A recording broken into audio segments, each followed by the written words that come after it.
So in addition to XML itself, there's a set of related XML technologies that you can work with to make working with XML more convenient and more productive. The first is XPath, which is the extensible path language.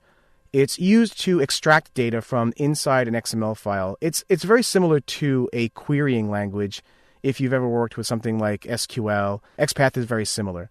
It uses a path-like syntax similar to what you've seen when working with directory or folder paths, like, for example, specifying a drive and then a folder and then another subfolder down to a file. And we'll cover that more later.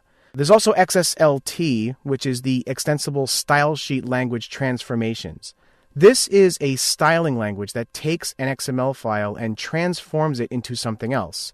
And that something else can be HTML or PDF or ASCII or another XML file. And we'll cover XSLT later on in this title. XQuery is used to perform more advanced querying functions on XML data. Again, similar to SQL for databases, it's a superset of XPath, and it has additional complexity to go right along with it, but it's very powerful. Using XQuery, you can perform some very complex querying functions and questions on a set of XML data. And then there's XPointer and XLink, and even though they're two separate technologies, they're used together to create hyperlinks to XML documents and to points within those XML documents. Now, you might be saying to yourself, well, I already have that in HTML. Why is this so special?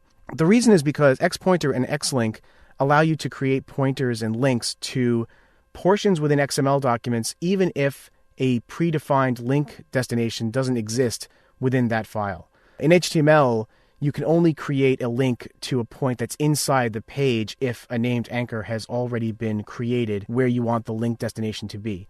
Using XPointer and XLink, you don't need to do that. You can just create a link to any point inside an XML file without the author of that original XML file having created a link destination for you.